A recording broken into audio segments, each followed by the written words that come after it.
Hello दोस्तों, मैं आपको एक ऐसी कहानी सुनाने वाला हूं जो आपने शायद ही कहीं सुना होगा। तो इस वीडियो को करते हैं स्टार्ट। मैं आपका दोस्त पप्पू महोली। सुनसान इलाके से ट्रेन तेज़ रफ्तार में दौड़ रही थी। ट्रेन के लोहे की पटरियों पर गुजरते हुए तेज़ आवाज़ रात के सन्नाटे में कुछ ज़्यादा ही डरावनी लग रही थी। रात के 2 बज चुके थे। बोगियों में लोगों की भीड़ काफ़ी कम थी। रात का वक्त होने के कारण हर कोई बैठे बैठे झपकी ले रहा था। दूर से दिखाई देने वाली उस ट्रेन की एक बोगी में से एक महिला एकदम से बाहर की ओर गिरी और धूल मिट्टी पत्थरों पर से घसीटते हुए कुछ दूर जाकर रुक गई। ट्रेन से गिरने के कारण पूरा शरीर जख्मी हो गया था।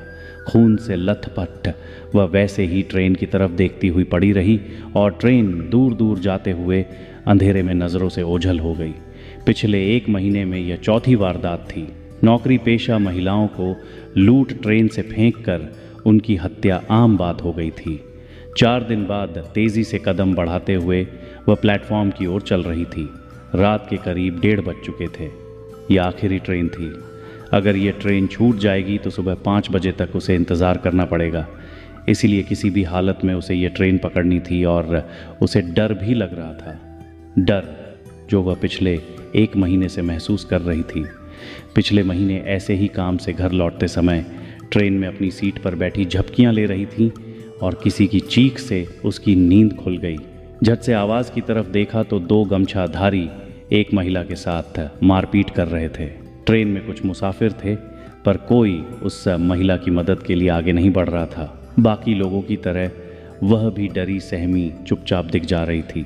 और फिर उस आदमी ने उस महिला को तेज़ रफ्तार में चलती ट्रेन से नीचे फेंक दिया। ये सब उसके सामने हुआ था। किसी की हिम्मत नहीं हुई कि पुलिस में शिकायत करें और उसी वजह से वह खुद भी खौफ में सफ़र करने के लिए मजबूर थी। पर परिवार भी तो चलाना है। ट्रेन धीरे धीरे आगे बढ़ने लगी और उसके साथ उसने अपने कदमों की रफ्तार भी बढ़ा दी। दौड़ते भागते वह प्लेटफॉर्म में दाखिल हुई। ट्रेन ने अभी रफ्तार नहीं पकड़ी थी। रात का समय होने के कारण स्टेशन पर लोगों की भीड़ भी काफ़ी कम थी। अब भी कुछ लोग ट्रेन से उतर रहे थे तो कुछ लोग अंदर चढ़ रहे थे। उसने भी अपने कदमों की रफ्तार ट्रेन की रफ्तार से मिला ली और मौका देखकर झट से अंदर घुस गई। पूरी बोगी खाली पड़ी थी।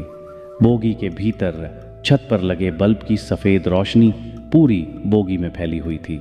अपने ऑफिस बैग को कसकर पकड़े हुए वह एक एक कदम आगे बढ़ती रही और आगे की सीट पर जाकर बैठ गई। घड़ी में टाइम देखा तो 1:45 हो रहे थे। बाईं तरफ वाली खिड़की के कांच खुलते ही तेज़ हवा के साथ तेज़ बारिश की एक लहर खिड़की से अंदर आई। उसी के साथ झट से उसने खिड़की बंद कर ली। अपने हाथ पर गिरी बारिश की बूंदें चुनरी से पूछ रही थी कि तभी उसकी नज़र पैरों में पड़ी न्यूज़पेपर पर पड़ी। बड़े अक्षरों में लिखी अखबार से उसके दिल की धड़कनें पल भर के लिए रुक गईं